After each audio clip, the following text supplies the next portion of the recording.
Around the time the first Twilight movie came out, I was just existing in my house, and my father came up to me very quickly and he said, "Hey, you've read every single one of those Twilight books, right?" And I said, "Yeah, but like, you don't need to be blurting that out so loud. People don't need to know." And he said, "Yeah, but you're going to want to see the movie eventually, right?" And I said, "Yeah, eventually." And he said, "Oh, perfect. There's a showing in 20 minutes. Grab your coat. Let's go." And I said, "You're going to go see Twilight with me?" And he said, "Oh, no.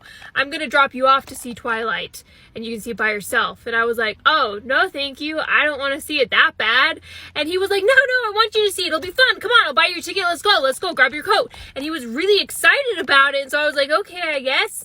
And I went to go see Twilight by myself. He dropped me off, he bought me a ticket, and then he picked me up afterwards. And at the time, I thought, wow, that is so sweet of my dad that he knew that Twilight was like a big thing with the kids at the time, and he made sure I saw it. But I was just thinking about that recently, and I was like, wait a second. Because now that I'm like reliving the memory as a jaded, untrusting adult, what the hell happened at my house that night that he needed me gone? That was not normal behavior. That was not normal behavior. Would have been if I said, "Hey Dad, I would like to go to the movies," and he said, "Go clean the kitchen," and ask me again. That would have been normal. But he looked up movie times and was like, "Let's go."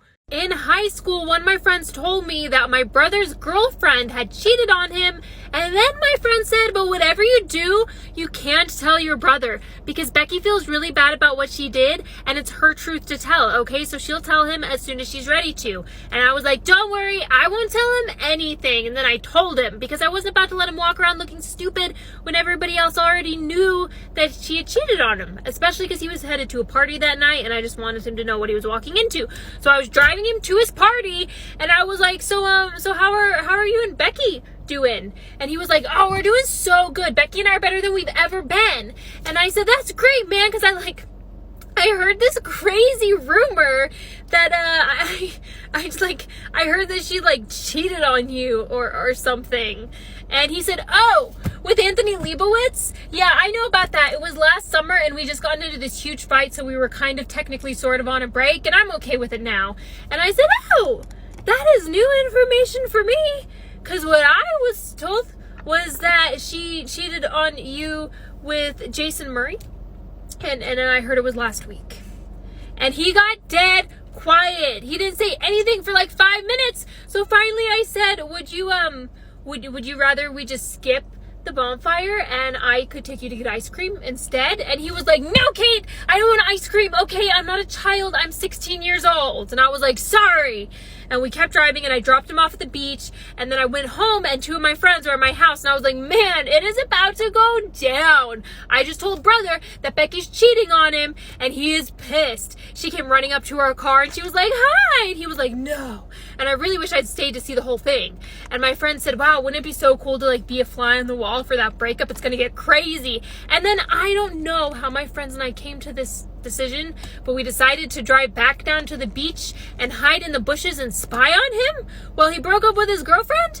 And we all put on black clothes and beanies and sunglasses because we were like, this is what spies wear. And we sped off to the beach to try and make it in time, but then we got pulled over by a cop, and the cop was like, "Do you have any idea how fast you were going?" And I was like, "I'm sorry, officer. We were just really wired because we were listening to a lot of One Direction really loudly, and we wanted to make it to the beach in time to watch my brother dump his cheating girlfriend." And the cop was like, "Well, slow down." And then we made it to the beach, but they didn't even fight. They just made up and started making out. And we were like, "Oh man, we got all dressed up in our fancy outfits for this." And then his girlfriend noticed me in the bushes, but she didn't recognize me, probably because of my fancy spy outfit. And she looked at me and she was like, "Sorry, honey, he's taken." And I was like, "Okay, first off, ew. Second of all, call me honey again, and I will put laxatives in your drink at Thanksgiving." One time I found a man in my kitchen who I did not know, and normally I would be alarmed by that, but this man had the proportions of like an anemic noodle. And so I was just like, I can take him. And I said, "Who are you?" And he said, "Oh, sorry, didn't mean to scare you. I'm actually dating your roommate, and she just told me I could hang out here until she got back." And I said, "Oh, she's actually been talking about you a lot. I'm surprised we're just now meeting." And he said, "Yeah, well, I'm trying to keep things slow with her since I just broke off my engagement." And I was like, what? And he said, yeah, I was dating this girl, right? Her name was Claire. And we got to the point where I just felt like I was supposed to propose. And I thought, I'm not ready to be married. But I proposed. And then we were planning the wedding. And I just thought, I'm not ready for a wedding. And then the wedding day came. And I was just like, I'm not ready to be married. And then we were getting married, you know. And the man said, do you take this woman to be your wife? And I just looked into her eyes. And I said, no. And I was so mad. And I told him, I was like, that's crazy. Who does that? And he said, the next thing he said, I'll never forget, because it really pissed me off and it made no sense. He was just like, if you don't understand why I did that, then obviously you don't understand love. And I was like, okay, first of all, that was very condescending. Second, I don't understand love, but you've known me for like 12 seconds, so there's no way you could have figured that out by now. And third, there's so many better ways you could have handled that situation. You could have broken up with her the day before the wedding. You could have just like not proposed.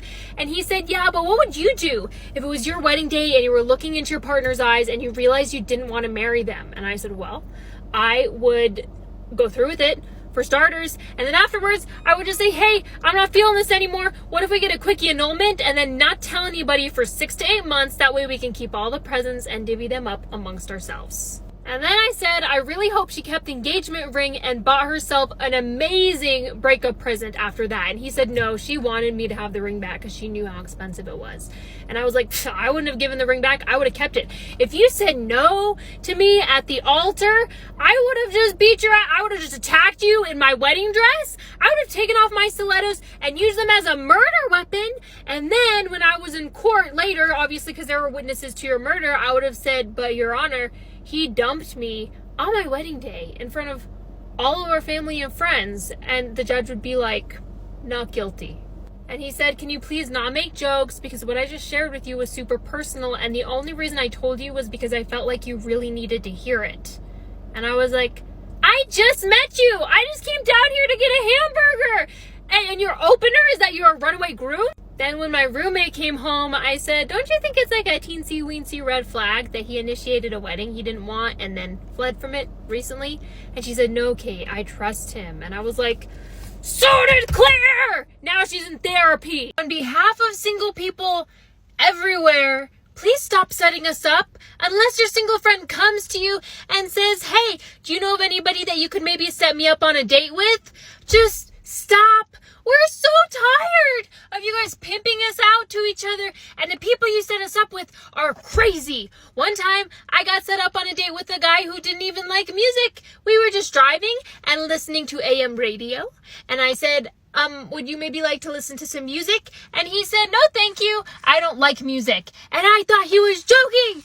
So I left. And then he said, no, really, I don't like music. I don't get what the hype is. Everyone's so obsessed with music. But when you think about it, it's really just different noise than what we're listening to right now. And I was like, sir, are you a serial killer? Because that sounds like something a serial killer would say. And if you are, could you please just calmly pull the car off to the side of the road, let me get out, and kill me there, instead of making me listen to AM radio for the rest of our date? And another time, somebody set me up with a guy. She didn't even know. She met him one time, and he had a dog. And she was like, my friend Kate also has a dog. You guys should go on a date. And then she said, but Kate... She was trying to talk me into it later, and she was like, wouldn't it be so cute, though, if you guys fell in love and then your dogs fell in love? And I was like, oh, yeah, that sounds like a solid basis for a relationship. And so I went on a date with the guy. He picked me up in the middle of winter. It was 30 degrees out. He took me to a park. We went on a walk. It was very cold. It was so cold. And so finally I said, I would like to not do this anymore. And he took me back to his car and he said, well, I just took you on a really long walk. Should I like feed you now or something? And I was like, should you feed me? First of all, yes, always. Second of all, have you been on a date with a human woman in a while, or like just your dog? And then when I tell people I don't want to get set up, they get sneaky about it. Like one time I got in a huge fight with my friend's fiance, and then she called me later. He was wrong, I was right, which is why I wasn't shocked when she said, hey, he feels really bad about what he did to you, so he bought you an extra ticket to come see stars with us tonight. And I thought, that is so sweet. And so I went to go see stars with them, and while we were driving, he said, would you mind taking off your Seahawks beanie? And I said, no, why would I do that? And he said, well, not everybody likes the Seahawks. And I said, yeah, that's the whole point of sports. And then when we got to the movie theater, he had set me up on a date with his cousin. It was a trap! It was an actual trap! And his cousin said, ew, Seahawks, that's embarrassing for you. And I was like, your mom's embarrassed of you. And then he said, that was mean, I was just joking. And I was like, so was I. But apparently, I hit a sour spot.